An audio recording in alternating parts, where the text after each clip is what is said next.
everyone. Welcome to another episode of East Got Game, where we give you the X's, the O's, and the insights of the NBL One East competition. Thanks for joining us tonight live on YouTube and Instagram. And remember, you can subscribe to our YouTube channel and follow us on Instagram and Facebook at East Got Game. Or you can continue to find our episodes on your preferred streaming platforms. On this week's episode, we'll be covering the first round of finals and the controversy, the chat, the gossip surrounding the season awards, and also some of the players included or not included in the finals series that has happened in the last week. It's been a very, very eventful week, Lockie. A very eventful week. I feel like there's enough for, I don't know, a double episode of your favorite TV series. Isn't this everyone's favorite TV series? Yes, that's true. It's everyone's favorite TV series. Yeah, that's true. That's true. You're right. It really has been an eventful week. I mean, in addition to finals, might just get a little light on the subject. In addition to it just being finals, we just dropping the player award, the end of season award, player and coach awards, and then of course the Davo Hickey saga debate storyline, which we will get into in a bit. But yes, a lot going on outside of just the 8 games that were played. Well, before we quickly get into the headlines from the round, we've got a sport for our viewers that are watching us live on the streaming platforms. Let's just show off our jumpers that we've got right now. Tell the fine folk what jumper you're wearing. I'm wearing my 2022 NBL One Finals National Finals jumper, which was the inaugural National Finals that Squin and we both got to commentate at. Squin, yes. What hoodie are you wearing?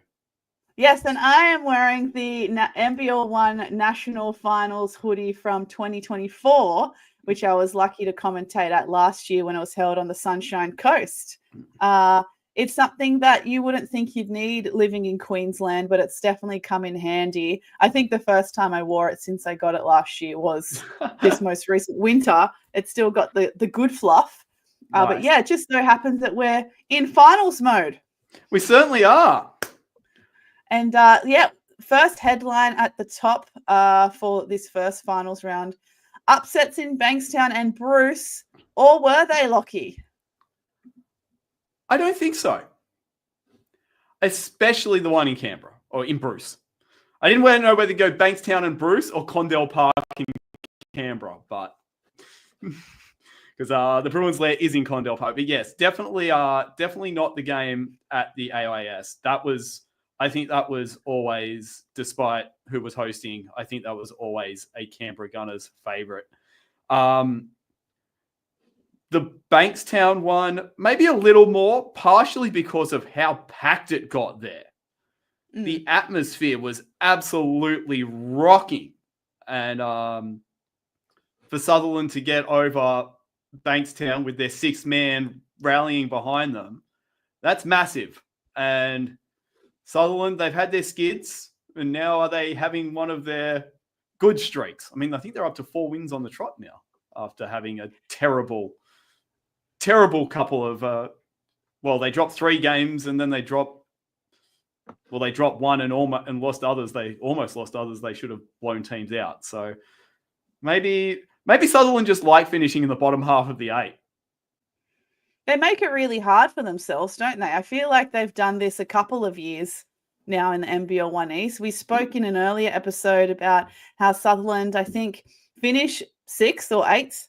I would have been 6th at the time in the year that they went on to win the championship. So it's almost like they love they don't love, but they happen to put this extra pressure on themselves to perform at the right time and peak at the right time to get themselves to finals. But looking back at our run sheet from last week, we also did try and tip who was going to win each final. You did tip the Sharkies in that clash against Bankstown, and I tipped Bankstown. So you've got one on the board there, Lockie. That's Yeah, that's one. But if we look at the game at the Snake Pit, it definitely didn't get that one. which you will touch on a bit later. But that game at Bankstown, I feel like if they had the opportunity, it could have done with a bigger venue. But at the same time, the atmosphere with the huge crowd, people standing on the neighboring court, adding extra crowd, it had a really, really unique atmosphere, and it looked amazing. Yeah, it had like one of those, the old school packed out venue kind of thing when, maximum occupancy limits were not invented yet. No, it would almost be worthwhile getting to the stadium an hour early just to park just to reserve a seat, because there's no tickets. There's no ticketed seats at these things. No. And so we also both tipped Canberra to win against the COE in that quarterfinal as well. So we both picked that one right as well. But yeah, Canberra when they're at their best, they're really hard to beat, regardless of who you got. Yeah, and now that Cam Pender is back and back to full fitness, full strength, 17 and 13 in that win. And then you just get, it feels like every so often they just get one player who just steps up. And on this occasion, it was Derek Emelie-Fonwu, who had 19 points in this game. And sometimes it just takes that one extra player to step up each game. It doesn't have to be the same guy every game, but on this occasion, he stepped up with 19 points and helped them over the line. Yeah, it was a convincing win too, 72-88. Big 25-point fourth quarter for the Gunners. And I know that Cam Pender was certainly missed during the regular season, but I bet you Coach Pete Herrick is very happy that he is back at the right time as well. Oh yeah, they've got it humming now. I mean, yeah, those Tui, Mayfield, Emelie-Fonwu, Morrison, and Pender all played 29 minutes or more. So you can tell that's pretty much the team that's going to get it done with a little bit of help from the rest. And as for the other elimination finals, Center of Excellence had Canberra Nationals in the women's competition, COE winning that one. We had the Bankstown Bruins women versus the Maitland Mustangs. So it was really going off at the Bruins lair with the men and women playing in finals, in both elimination finals. Bruins getting up 77-73. And then in the other elimination final for the men, it was North Bears 81, Manly Warringah Sea Eagles 73. Any surprises in those three games in terms of results? I don't think any surprises. The thing with how the finals are set up, where you don't play like 1v8 and it's like, massive seeding differences. So a lot of time these games are like, oh, that's not a surprise, but you wouldn't have been surprised either way kind of thing. So we were in the foyer at the Eagles Nest watching the end of Manly versus North's men on Saturday night. We were keeping tabs on it, and Manly were up for a bit in that men's game. I think, they were up 45-36 at halftime, but North's big third quarter, 28-15. And I think there's a thing with these elimination finals, and you said it about Bankstown Sutherland, man, but there's a lot of teams there that you're like, oh, can they just have one more game? Maybe it was a bad matchup for them. Oh, can you just give them one more chance? Yeah, especially with that Manly men's team were kind of like the Hills Hornets women's team for me, where they were just kind of clicking at the right time. They had some ups and downs, and they were coming good towards the end, but it was perhaps just a little bit too late. But yeah, we also spoke last episode when we were previewing these finals games, or what version of Iggy Mitchell were we going to get in this matchup? And we got the traditional, the original, the OG Iggy Mitchell. He had 20 points, 11 rebounds, and 4 assists. So probably one of his best performances of the season. Yeah, really good. And they're going to need it again from him against COE in the semi-finals down there at the AIS. Yeah, that is going to be one tough matchup as well. And so just having a look at our predictions, we both predicted the COE to win the women's final against the Canberra Nationals, and that was a bit of a whitewash. When it came to the Bankstown women versus the Maitland women, you picked Bankstown. I picked Maitland. So we did well there. You picked right.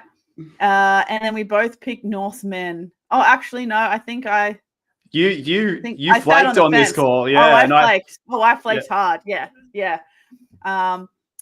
Yeah, so you picked North and you picked right again. So you're on a roll here, Lockie, with your predictions. I went pretty chalky, to be honest.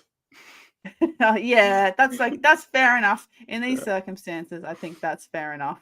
But I will say that I did pick Hunter Goodrick to dominate, and he did not lead the points or the rebounds. So shout out to Iggy Mitchell and Lachlan Bowfinger, because Bowfinger got 11, 16, and 6 off the bench in that one. So that was huge for him. Yeah, that's amazing. That's what I like about finals time as well, is that there's a different kind of atmosphere around it, a little bit of level of unpredictability, and you'll just have those kind of games where someone from the bench is just bursting to have like a breakout game, and it happens at finals time. Yeah. And then in the qualifying finals, as we mentioned, the COE men defeated by the Canberra Gunners. In the women's side, the North Bears played Newcastle Falcons and won 77-67. Manly Warringah Seagulls women beating Albury Wodonga Bandits women 100-84. Lights out in that game. And then in the men, the Hawkies dominating the Sydney Comets 116-76. Any surprises, anything outstanding in these qualifying finals results for you, Lockie? Not the result, but the 66-24 at halftime in the Snake Pit. I know no Bawali, no Davo, but come on, guys. I mean, you better bring something better than that on Saturday night, because I'm calling Comet Sutherland, so I'm gonna need a big game in that week 2 game there at Alexandria. But yeah, 66-24 at halftime of a finals game. That's a statement. That is. Yeah, that's the thing that sticks out is is less than the result is the first half of.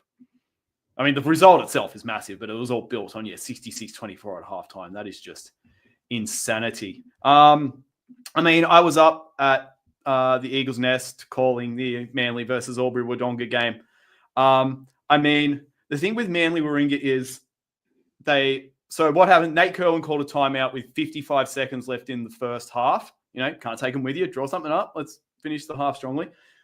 I think they went on an 8-0 run after that timeout to end the quarter. So they were up 13 at halftime, 53-40, I think it was. And the thing with that Manly Warringah side is you can't let them get 13 ahead, because they don't play bad enough for long enough stretches to pull back that margin. You have to be hanging with them the entire time, because then they got it out to 20, or we got it back to 11 a couple of times, and it pushed out again, and then ended at 16. So yeah, you just can't let Manly Warringah get away from you. You have to play them close the whole way. Yeah, I totally agree. They're too good of a team for you. Yeah, like you said, just to get such a healthy lead. And I think there's very few teams in the women's competition that are able to chip away at that lead, to try and contest the lead and get it back to even, at least. But it was a really dominant performance from Manly. I think Alex Delaney was back, obviously, in time and ready to go. Sounds like some supreme coaching from Nate Curlin as well. But also from Sammy Mack, given the high scoring of this game, 184. And obviously the stars were out as well for both teams, with Taylor Wirtz. She's just peaking at the right time too. She had 27 points. And Honey Badger with a big double-double of 18 and 13. Yeah, I mean, she didn't play. So there was no Bullman, no Dickinson, no Zoe Miller in their last regular season game against COE. All 3 of those back, different beast. And, shout out to Josie Bullman for walking off the court after absolutely legs came out on a rebound, jumping for a rebound and hit her back really hard. So if you've seen her, she's up and training because we see her videos on Insta, and yeah, she took a real hit. Well, it was straight up one of the scariest things I have seen whilst commentating a game, and she walked it off. Took a minute, she walked it off. I could not believe it. Oh gosh, she is arguably one of the strongest, if not the strongest, person in the conference. So it must have been a pretty heavy hit. So I'm glad she was okay. Yeah. I just want to quickly. Oh, actually, we can probably use this maybe to segue into the next kind of headline that we have got scheduled. Just going back to that Illawarra Hawks Sydney Comets men's game, it was really a bit of a statement as well in the stat lines, with Anthony Mundine III with 29 points, 11 rebounds, and 3 assists. Given that there was a lot of chatter and outrage online that he wasn't nominated for Youth Player of the Year. So just some context as well around that. Understandably, his omission from the nominations is disappointing. Totally understand that. He's definitely improved a lot this season. He's gone up a level. He's contributing heaps more to this Comets team. Even before Bawali came back, and then way before we even knew Davo was coming back, he was already starting to establish himself as a bit more of a leader and contributor to this Comets team. But Intel tells us that when you are nominating players for those types of awards like Youth Player of the Year, you can only nominate one person from your team. And someone has told us that from that Comets team, they didn't nominate him to be eligible for Youth Player of the Year. They nominated someone else in the team. So if it's coming from inside your camp that you're not putting a particular player forward to be considered, we can't then be upset that that said player is not in the final list of nominees because they weren't put forward in the first place. Fair. That's fair. Yeah. So I think sometimes, which, is just an off the record as well, I'll do my little like Dumois kind of speech where I say this is all kind of alleged. Someone has just brought this to us. It's not confirmed by the club or the players or anything. But that's just to add some context when it comes to these awards, because there are quite a few that have been caused a little bit of outrage online. But before we even got to the awards, Lockie, there was some other outrage from the Comets camp. Yeah, there certainly was. Of course, we were all very excited to see Davo Hickey down in his old stomping ground at the Snake Pit in different colours, turning out for the Comets.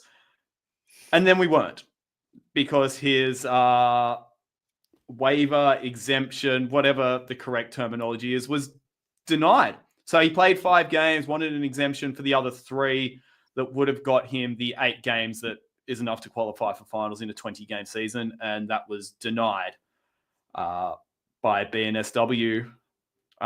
Squin, do you have the statement to post, or do you want me to just go through it? Yeah, no, I'm going to do a share screen and hopefully bring up the right one. Yes. So just sharing on screen. Hopefully you can see it. This is the official Instagram post that was posted by Basketball New South Wales on their Instagram page. Just a statement around the NBL 1 East Finals player eligibility. And they go as far as to listing the rules under the FIBA internal regulations book. They use Davo Hickey as the specific example that they're referring to. So full transparency from BNSW. There isn't kind of any indications or anything. It's very transparent and very direct, very professional sounding, because they're calling him William Hickey, which is it's a bit of a well. spin out. I guess I guess you have to. I imagine billable hours came into effect here. Yeah, I think so as well. But also being the governing body, probably having to maintain a level of professionalism as well. But yeah, basically, under the FIBA internal regulations, Book 3, players and officials, it states rule number 60, rule number 106, and BNSW abides by the FIBA rules. So, which pretty much everyone does other than the NBA. And yeah, they turned off the comments, which is fair enough. But I think there are some comments on other posts about this particular matter. So essentially what happens, as I understand it, is they applied for an exemption for 2 games that occurred after he'd already received his international clearance, at which point he was no longer a Comets player and therefore unable to be cleared for Comets games. Correct. Yeah. Yeah. So, that's what they put in the statement. That's right. Yeah. I'll stop sharing that now. So, I mean, as I can tell, it sounds like the rules have been applied correctly. The annoying thing is that it's NBL 1. It's not like you're expecting a guy to up and leave for the summer league. So rules appear to be applied correctly, but do we need a provision for, extraordinary opportunities or a word of that caliber? Should an NBA summer league or, that's probably the only thing that's on, an NBA summer league opportunity, should that fall in the same category as, say, a national team exemption if you're getting an opportunity like that? Because, Davo said it himself. The league was more than happy to big up the fact that one of their players was going to summer league. But it's not so obviously you can't just go and institute a rule now, but is it something to think about for the future? Yeah, I would agree on that point. It's very similar to, we had 2 young players at Brisbane Caps this season who missed 1 or 2 NBL 1 North games because they got to go to the Basketball Without Borders camp in America during the WNBA All-Star weekend, and then they could come back. Now, I would have to check if they could get an exemption for missing those games because of that camp. But in my eyes, if someone's going to say Basketball Without Borders camp, summer league, it's not like they're not playing for their home club anymore. It's just they're taking a break in the same way as you mentioned, as they're taking a break to go on Opals or Boomers duties. So I feel like those opportunities are just as important or equal to going to Boomers camps. So CJ Moran as well, be interesting to see if he got exemptions for the games he missed because he was at his FIBA Asia Cup camp with Syria. I think he would qualify for finals anyway. If he played enough. Yeah. And I also wonder that because there's a statement kind of implied, 2 games requested for the credit after the date. So I wonder if you were able to say, oh, look, Davo's going to miss this amount of games in a month's time. I wonder if they applied for the exemption before he left rather than asking for credit, if that would have made a difference. I think it reads to me like they asked for his injury exemption to be for 1 game before and 2 games after, but you can't credit him for those 2 games after. It's a very messy situation. And it is an unexpected. And the thing is, if Davo doesn't get injured in the first place, he probably plays 8 games, and we're not having this conversation because he's qualified anyway. But there's a lot happening here that we can't go back into the past and fix. But I think we can certainly make changes for the future. The only sticking point with Summer League is that you technically are no longer your club's player, or you're no longer registered while you're away at Summer League, which I do not have the legal nous to understand if you could even institute a rule that would allow you to do that. Yeah, would NBL 1 even be allowed to say we're crediting a player because he was overplaying for the Chicago Bulls or because he was doing basketball without borders camp. Probably camp is fine because you're not going to another club, but yeah, going to play for a legitimate other team in another league is a bit different. Yeah. But I mean, we've seen players jump from between NBL 1 clubs, conferences in the same season. I don't think we've seen anyone go and come back and miss enough games to not qualify for finals. I'm thinking like Lauren Nicholson went down to Kilsyth for a couple of games a few seasons ago when 2 or 3 of their players were in the 3x3 team. And she covered them off and then came back came back. But she never missed enough games for it to matter. Well, didn't you have someone in the Sutherland men's team that was started the season in West and then finished in East?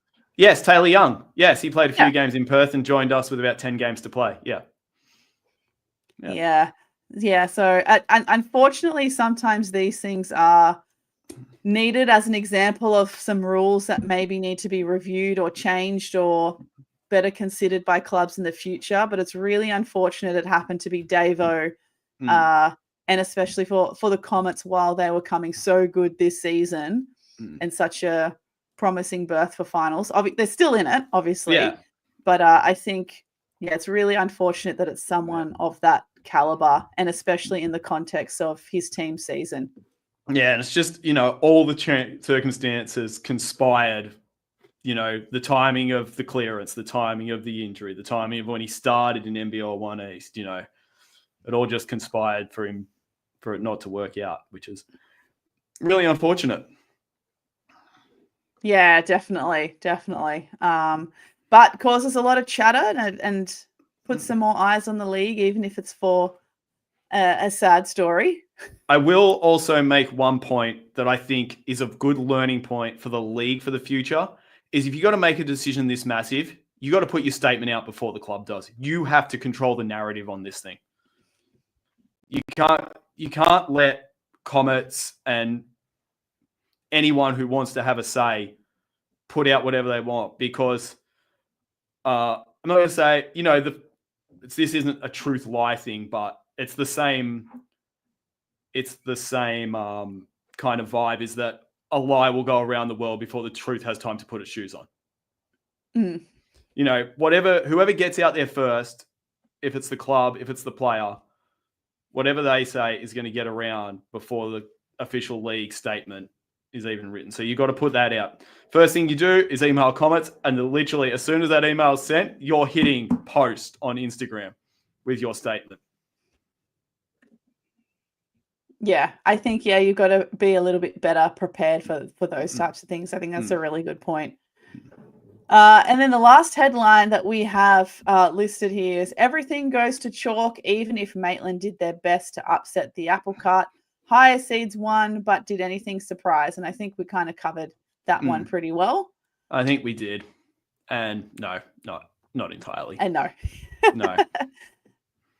So I guess touching on it a little bit before, how we mentioned the omission of Anthony Mundine III from the Youth Player of the Year nominations caused a bit of uproar.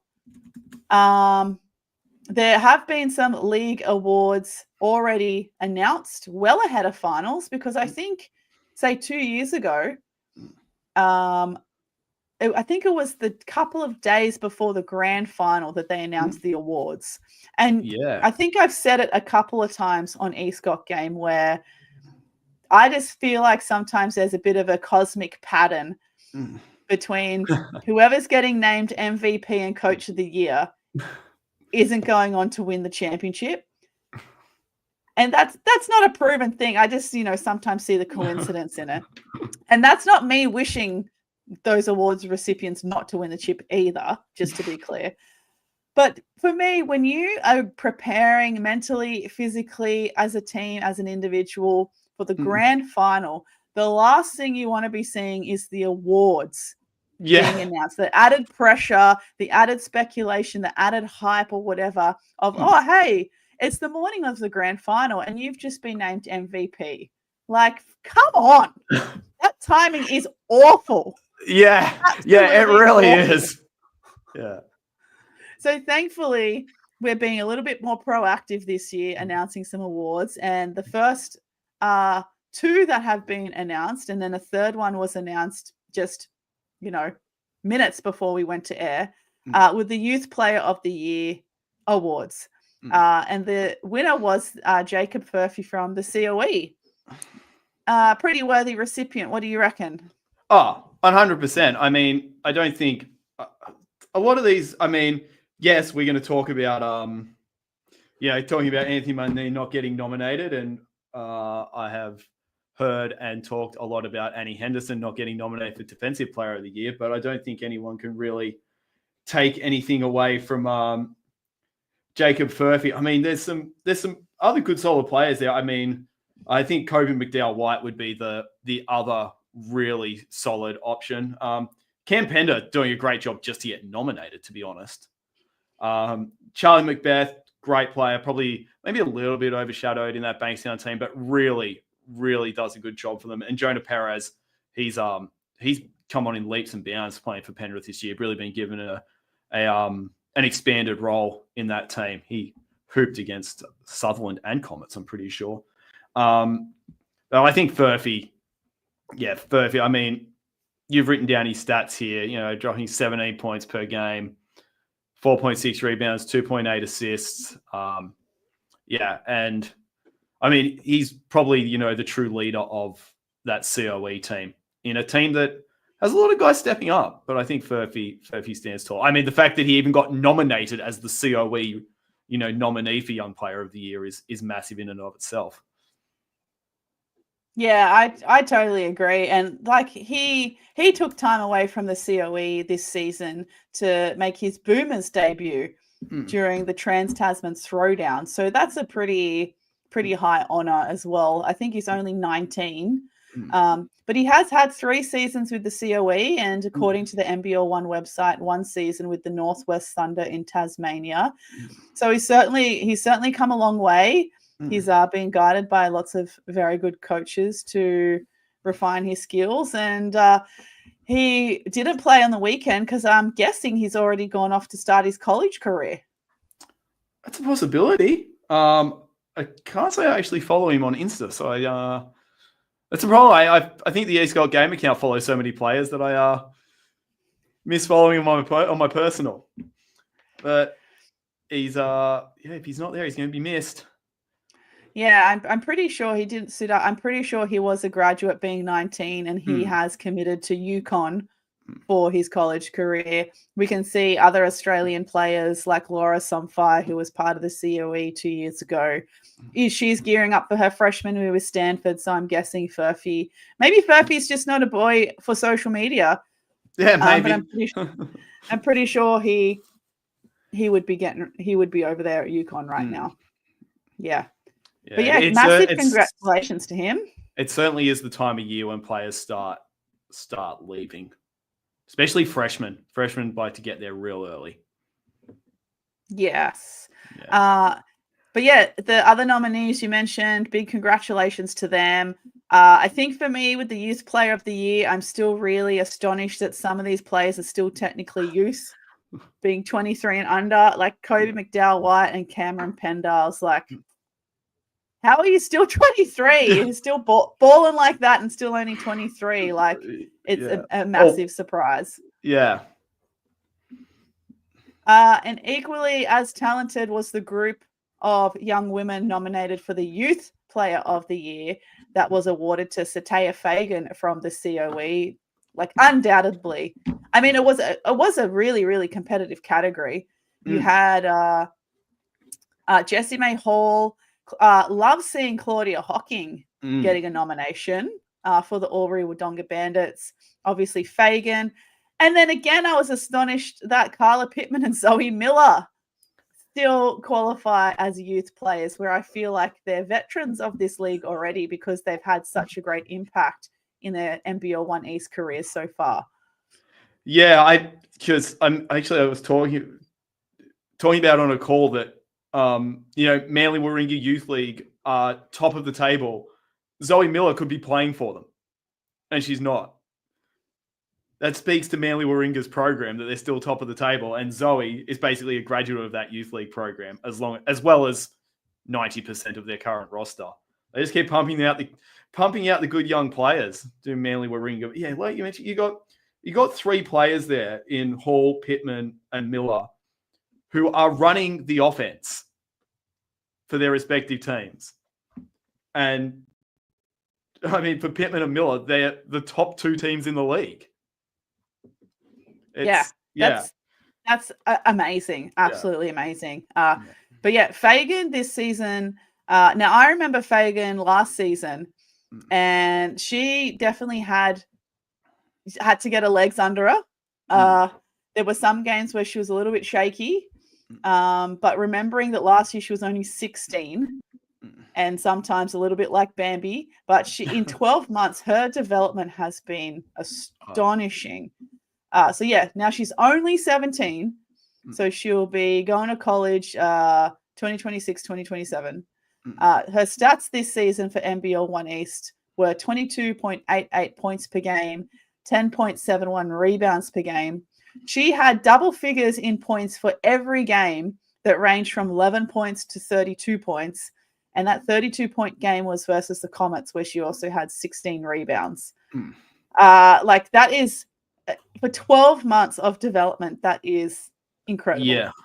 And I think we said it probably last year, is that once she actually, grows into her body, she's going to be crazy good. And hey, a broken clock's right twice a day.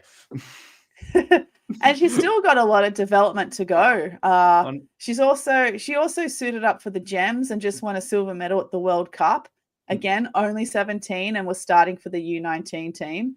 And she's got 18 offers from the best D1 schools in the NCAAW, including South Carolina and UConn and UCLA. Now, Lockie, you know a lot more about colleges in terms of the best fit for players and things like that. You take the NIL out of it, where do you think Sataya Fagan is going to flourish the best?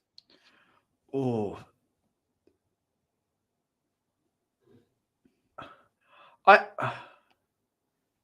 something tells me South Carolina. I feel like it comes back to when we had Herbie here talking about her. We haven't had an Aussie at South Carolina. Definitely had Aussies looked at by South Carolina. And I feel like South Carolina might actually go well for Sataya Fagan. I think she'd go well. I think she'd do well anywhere. It's a pressure cooker environment. That's 100% sure. They pack that building in Columbia. They expect championships. But, I mean, you've already got a coach who's in Dawn Staley, who's quite obviously enamored with her because Herbie got those stories about her. And I think South Carolina will work really well, because I think that Sataya is going to be really, she'll play physical ball. She's got athleticism. She gets up she reads the ball really well on defense, which foreshadowing, and gets she gets blocks. Yeah, I mean, she'll go well anywhere. I would like to see South Carolina, but I mean, she's got, what'd you say, 18 P4 offers. I think she's got 15 of last year's Sweet 16 or something offering her at this moment, and it might be 16 by now. She's got her pick of wherever she wants to go. And it doesn't always just come down to basketball. No, that's right. What does she want to study? Where does she want to live? Yeah. There's a lot to, I mean, spending all that time in Canberra, do you want to go to another inland mid-sized city, or are you done with that, being from Melbourne? See, that's the thing. These kids that have played at COE, they've got experience, especially the ones that come from capital cities. They've got experience living in a regional centre, which I know it's the national capital, but it is still pretty much a large regional centre. Sorry to all Canberra-related people out there. They've got experience living in a lot of different, or at least two size different environments. So their eyes are open to exactly, what kind of city they want to live in. Yeah, I think South Carolina as well will be a good fit. You know, Sataya spoke to basketball.com.au not too long ago about her college offers and mentioned that her mum is a teacher, so education is going to be equally as important in making her decision, not just the basketball side of things. But South Carolina, you know, Dawn Staley is known to take care of her players as people and invest in them as people as well off the court and make sure that's looked after. So a more holistic standpoint compared to some other college programs. So I think that would be a good fit. Even seeing what the likes of someone like Chloe Kitts has been able to do under Dawn Staley at South Carolina. I can see some similarities between Kitts and Fagan. But yeah, it'd be great if she could be the first Aussie to go there. But time will tell. And Dawn Staley was actually at the U19 Women's Basketball World Cup in Czechia in person, checking up on some players. So doing the extra mile. Always interesting. Always interesting to see at what stage in the tournament each coach shows up.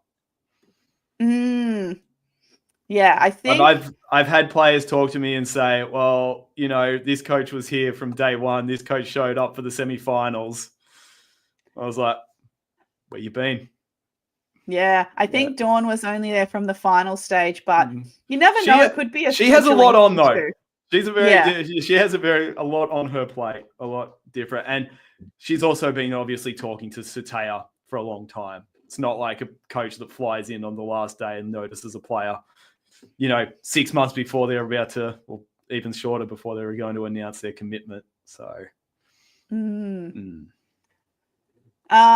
then, moving on, the Coach of the Year awards were also announced. And in the men's competition, Coach Peter Herrick from Canberra Gunners was reigned Coach of the Year once again, also sparking a little bit of outrage in the Instagram comments on that post. But it was absolutely drowned in nothing but praise for Coach Herrick.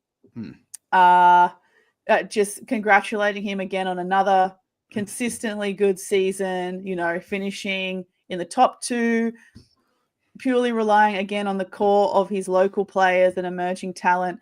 And our friends WNBL Pulse actually commented on our Instagram live saying that Cam Pender's only 21. So he's going to be Youth Player of the Year nominee for another 2 years. That's ridiculous. But yeah, honestly, I feel like this both of the Coach of the Year awards are very much deserved, particularly for the Canberra Gunner season. What were your thoughts, Lockie? Well, I think we've noticed over the years, because I mean, there were some calls for, you know, Matt Flynn, Illawarra to get it. But I think the coaches around the league have pretty much nailed their colours to the mast on this one. That it's going to be a really high performing coach, or a coach of a really high performing team doing it with a core group that's stuck together for a long time. I say it every time we talk about Coach of the Year, but recruiting's half the battle, and I don't especially feel like Matt Flynn should be his performance just should be negated for recruiting Blanchfield and McDowell White and getting an import in Matt Mims. Lockie Dent is a local, so he's just, that's one that it's the same with Sutherland, Lauren Nicholson. You're just lucky to have someone of that caliber come through your program. But at the end of the day, the top 3 teams all finished 15-5. So it's not like Illawarra were blowing Canberra out of the water. I think this went the way I expected it to when saw the nominees. I would have no qualms with many of the other coaches, especially Flynn getting it, but I'm not going to argue against Pete Herrick winning Coach of the Year. That's just silly. That's just silly. The other nominees were Robbie McKinlay from COE, Matt Flynn from Illawarra, Tom Garlop from North Bears, and Will Hill from Sydney Comets. Again, it was a really, really tight race. I think as well, perhaps with Matt Flynn, it was the similar curse that our friend Sammy Mack from Albury Wodonga Bandits faced last season, where they had the undefeated regular season with a loaded team, and then he didn't win Coach of the Year because it seemed like the attitude was, well, you've got the roster to do that, so you should be winning, kind of thing. When, like you said, they don't take into consideration the efforts made in the off season for recruiting and chemistry and managing strengths and egos and things like that to make sure it's all harmonious. I mean, that's the other part of coaching next to the X and O's that people don't consider. But I'm really glad that Will Hill was nominated for the Sydney Comets.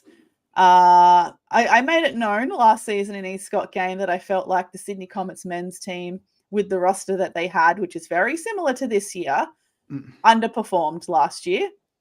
There was too many frequent rotations. I didn't know what they were running. It was very confusing to watch. And in comes Will Hill, similar roster, just lets them thrive, and they are having a great season, adversities aside. So I was really glad that he was nominated. Yeah.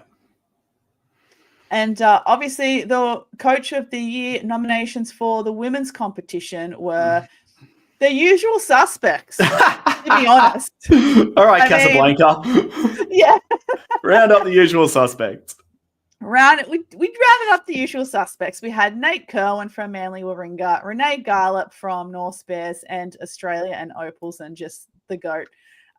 Sammy Mack from Albury Wodonga, Christy Boltitude from Newcastle Falcons. But this edition I loved. Lauren Curtin from Bankstown Bruins. Yes. That's what we love to see. To see the nomination for Lauren Curtin.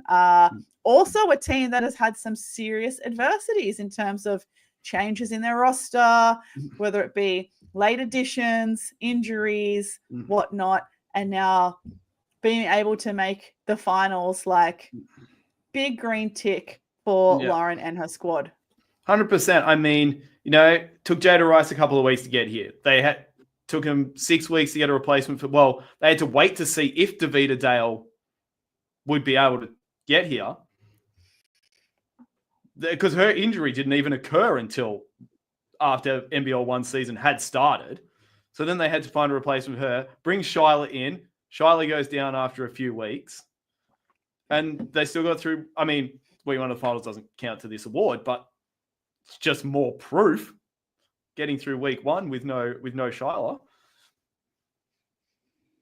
Yeah, and I think as well, like that's another example of what we were talking about before, what a head coach has to take on is all of those adversities and the management of players, and then the management of like contracts and logistics and legalities to make sure people qualify.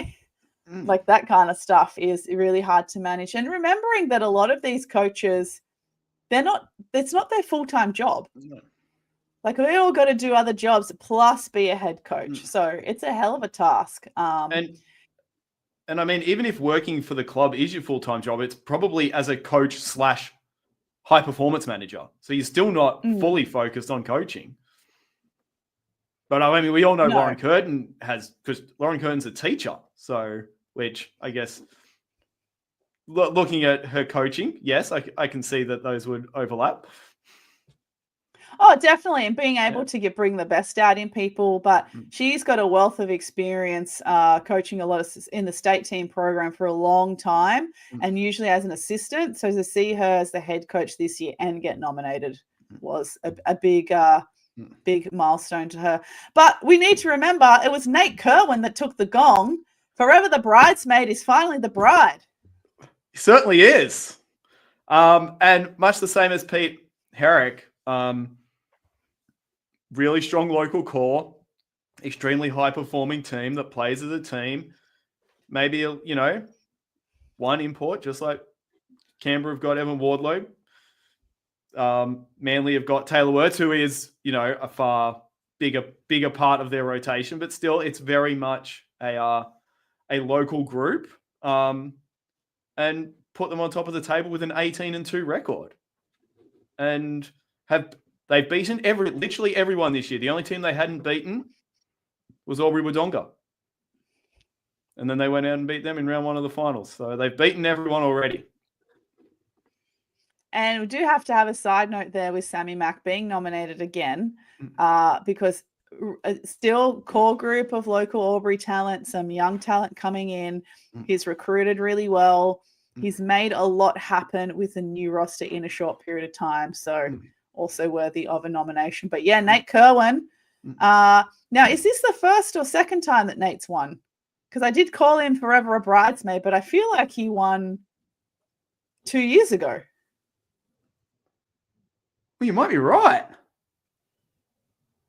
Anyway, hopefully Nate or someone from Manly surely will listen to this. Please DM us and correct us, because my instinct is like that Nate won perhaps 2 or maybe 2 years ago, I think. Anyway, so I shouldn't call him always a bridesmaid because I think he's won before. But it's great to see him win again because for all those reasons that you said. And you can tell that those players, that core group of Manly superstars, love playing for him. They love. He did win it. He did win it 2 years ago. Yes, he did win it 2 years ago. And Robbie McKinlay won men's coach, which I thought was. I think it's very high. I think it's highly impressive anytime a COE coach gets an award because they've got the ultimate. Oh, they've got the stacked roster. Yeah, that's right. That's right. Yeah. Oh, they've got all this, that, and the other. But yeah, so massive congrats again to Nate. And you can see, the team loves playing for him because they celebrate with him. You know, they're tagging him. They're posting him on his stories. Like it's He gets in the Insta reels on the Manly basketball Insta. Yeah. He gets amongst it. He gets amongst it. Yeah, he's not shy, which we love. Oh. But yeah, and then in the 30 minutes leading up to us going live on air tonight, the defensive players of the year were announced, and Sataya Fagan has gone and got another gong, winning Women's Defensive Player of the Year, beating the likes of Jessie May Hall, Mia Heidi, Nicole Munger, and Maddie O'Hare. Outstanding.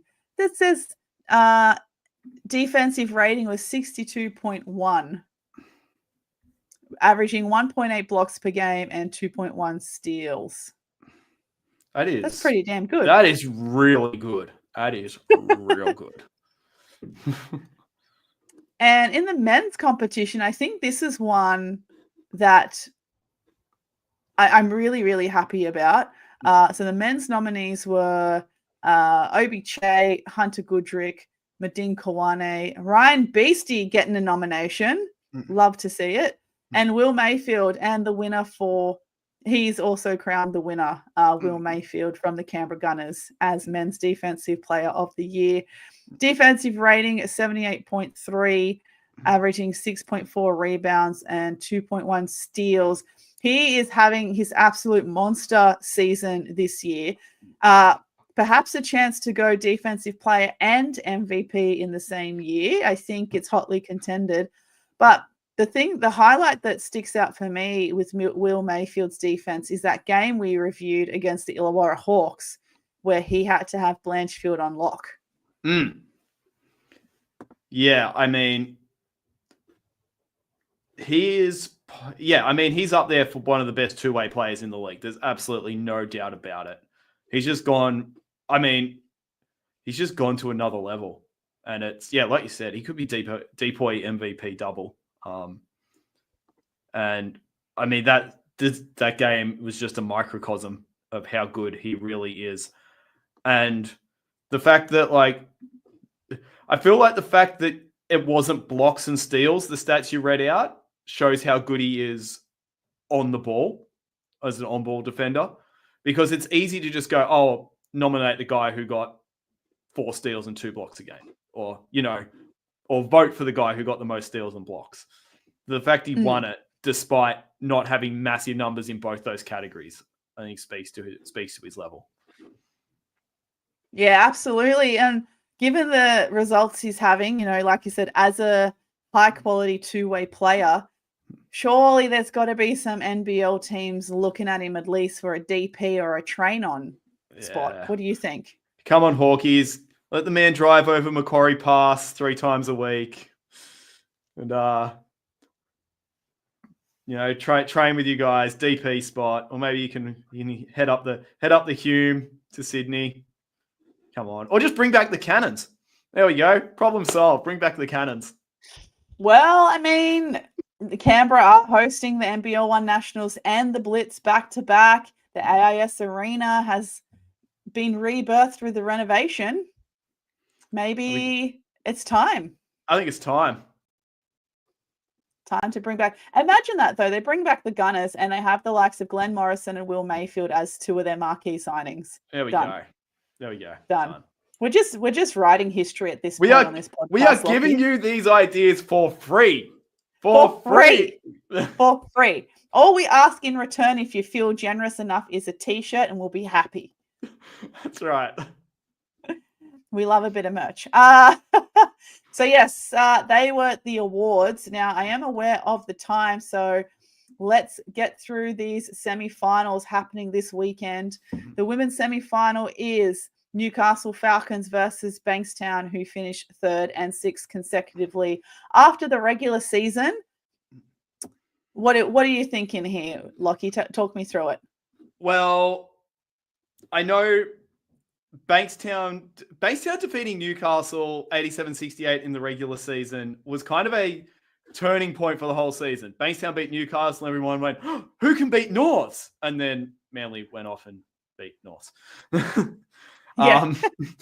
And then, everyone was like, oh, Newcastle unstoppable. Norths unstoppable. Oh, wait, now it's Manly who are unstoppable. So at that meeting, though, Shyla Heal had 29 points and 13 rebounds. She came out and she was balling. And it was also one of Nicole Munger's worst games of the year.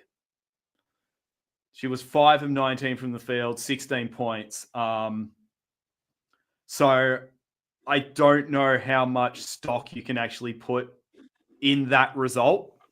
If there's no Shyla there, it's just one really big piece. And I don't see Nicole Munger having a game where she shoots 5 of 19 from the field in a semi-final again. But as long as Jada Rice, Juju Redmond are out there and they get support from, Kiana Davis-White, Sienna Tutani, the rest of the Bankstown roster, they can put up a hell of a fight, this Bankstown team.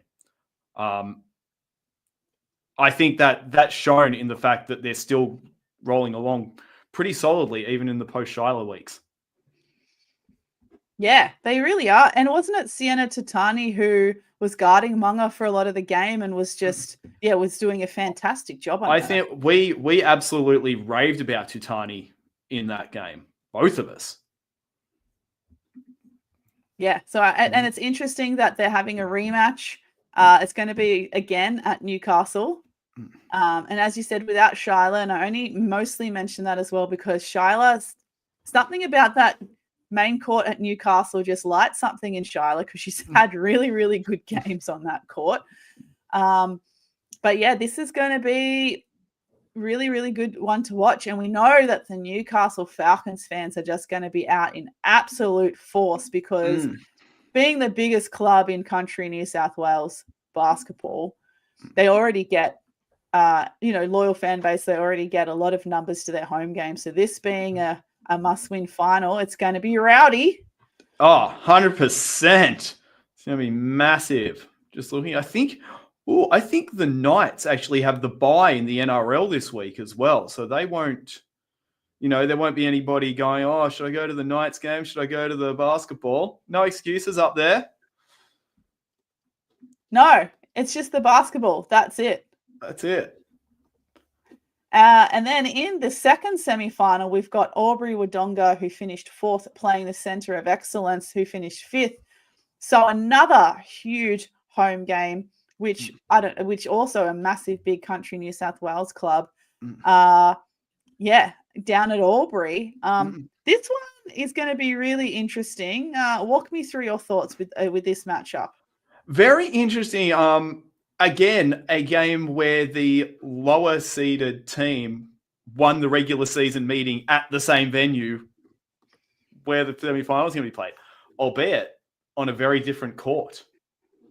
Because they got that new floor at Albury. They have a sprung floor at Albury on the show court now, Sammy Mack was telling me, rather than just hardwood over concrete. So wow, I didn't realize that court for that long was literally hardwood on concrete. When did Sammy Mack was like, we finally got a sprung floor, I'm like, what other kind of what did you have before? So yes. So as I was mentioning, yes, their previous meeting, COE got over Albury Wodonga 82-72 back in round 5. Fagan 27-13, Izzy Smith 18-6, Lupfer 24 points but shot 3 of 14 from 3-point range. Bryn Maskowicz 20 points on 9 of 20 shooting. And I think and my favorite is that I get to say no Jay Crook in this game for center of excellence. Yeah, that would have been worlds colliding for her. Yes. But much like Munga I did say it was one of Munga's worst games. That was shooting-wise because she had 19 rebounds and 7 assists in that Bankstown-Newcastle game in the regular season. But by the same token, Riley Lupfer was 6 of 8 from 2-point range against COE, but 3 of 14 from 3. And for a player who shot over 40% for the season from 3-point range to shoot 3 of 14 in one game, that is a rare night off. And much like Munga, Bankstown can't bank on Munga shooting 5 of 19 again. COE can't bank on Lupfer going 3 of 14 from 3-point range again because she has been in hot form. She was shooting it really well, even in the loss to Manly Warringah last weekend. Yeah, but she's going to have the likes of, let me just check. I was going to say Amelia Darkich wearing her like a glove, but I think Amelia has gone. Darkich played on the weekend. Okay. And Russell. They all are all there. Well, one last hurrah. Russell's not going anywhere because she's signed with the UC Caps, so she can just stay in Canberra and go back to mum and dad's house. Oh, nice. Yeah, which I think is kind of nice. Yeah. Is it really to Albury's advantage to install a spring-loaded floor when you're about to play Sataya Fagan? Does she need any more springs under her with that athleticism? She going to dunk it? She going to dunk it this game? No, Bryn won't let her. No, Bryn definitely won't let her. Bryn's also been consistently playing having and producing really good numbers the last couple of weeks. And I think this will be, she's in a prime kind of position and conditioning to limit Fagan this game. I think that's going to be a big key for Albury to win this one. Yeah, it's gonna be about the size and the strength of Maskowicz against the speed of Fagan, and it's basically going to be what will win out. I usually go for speed, but I feel like Bryn's got a bit of a point to prove here. Yeah. You can't get. You went to UCLA, the school that is still. You haven't. This kid hasn't even. She's got a UCLA offer. She hasn't even got to college yet. I think Bryn's got a point to prove here. Yeah. It's gonna be a really, really fun matchup to watch. And now in the men's semi-final, the first is the Centre of Excellence versus the Norse Bears, finishing 2nd and 6th, respectively. The Norse Bears will be heading down to Canberra for this one. I don't know, Lockie. North seem to be rolling. Tom Garlip is an excellent coach. This one could go to Norse. You know what? I was just thinking they're a sneaky. They are a sneaky chance here. They're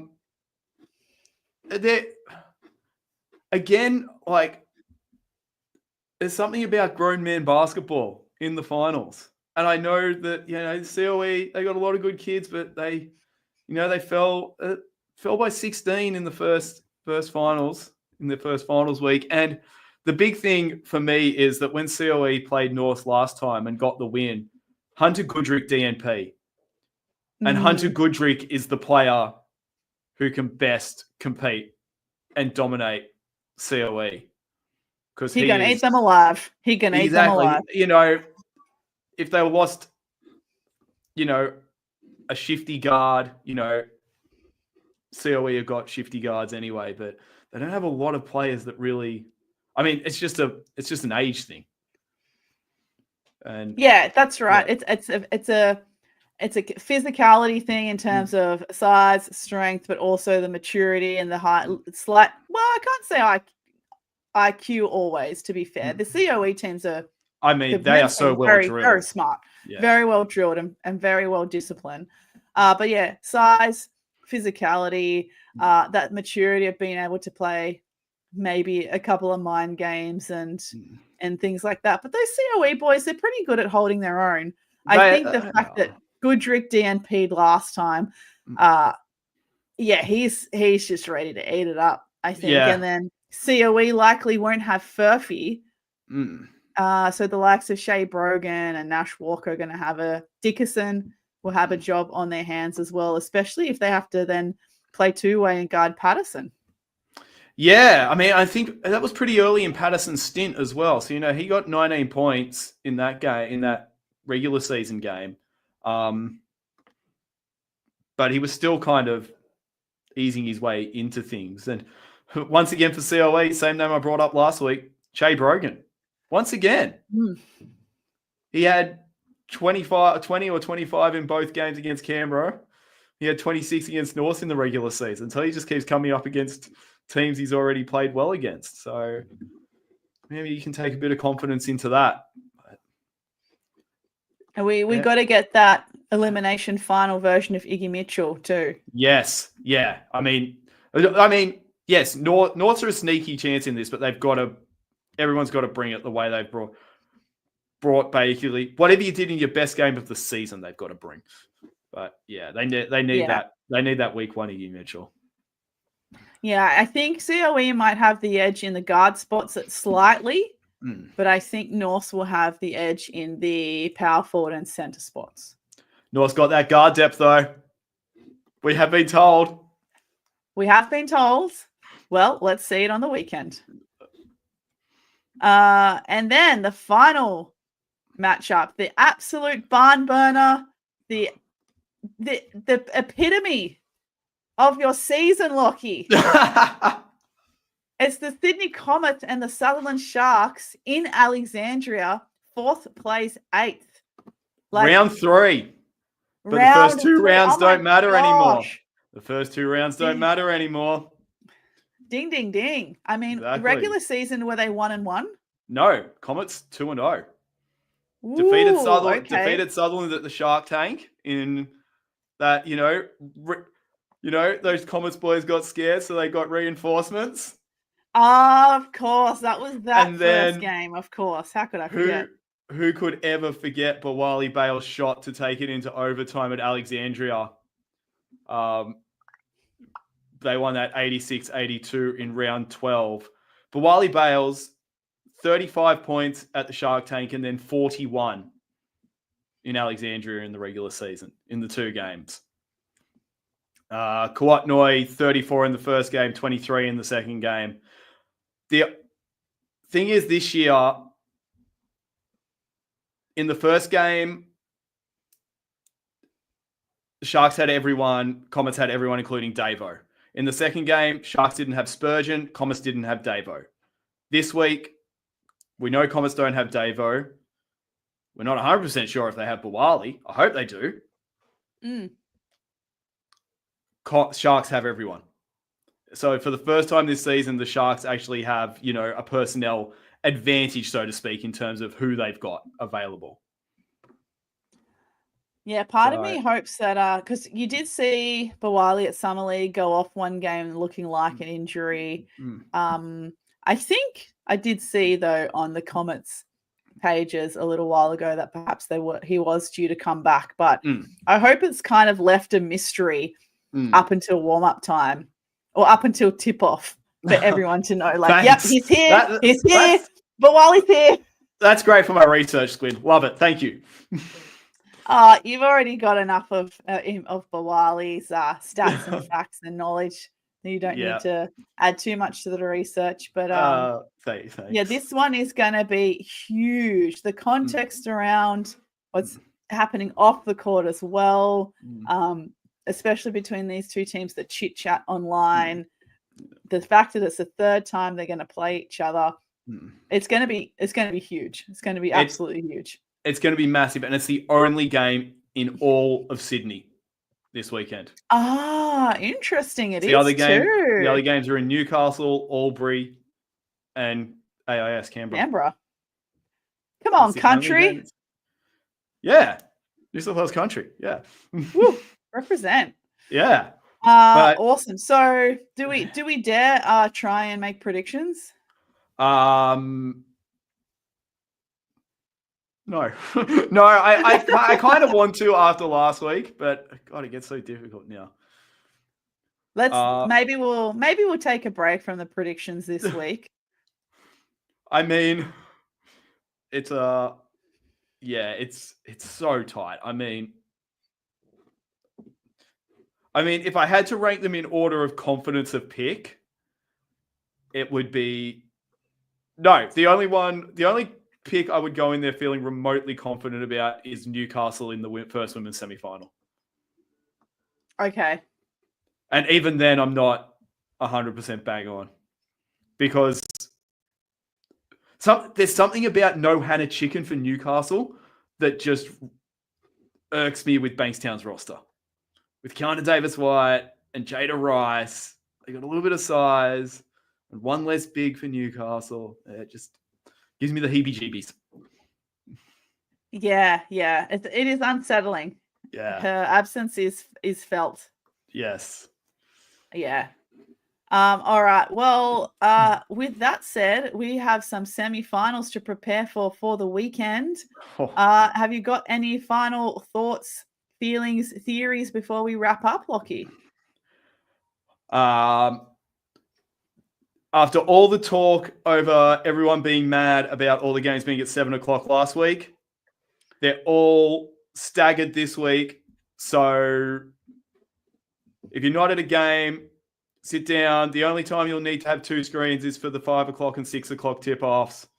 No excuse. Get streaming or get to your local. Get streaming. Get to your local. Get to the Home of Hoops at Alexandria. Buy your tickets. If Alexandria is not packed with Comets and Sharks fans, I'm calling for a royal commission.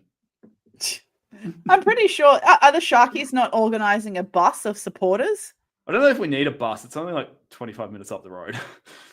Yeah, but it's still fun. It's still fun to. It is fun. It is fun to have a bus, especially when you're going to an away game. Yeah. Yeah. RIP to the parking situation at Comets. Oh God, it's already so bad. Actually, you know what? Don't take a bus, Sharkies, because there's nowhere to park it. Get the train to Green Square and walk down. And walk, yeah. The walk's not that bad. Bad. And what's the final thought that we'd like to leave our viewers for this semi-final weekend? Well, I don't think anyone's doing it anymore, but just don't sleep on the East.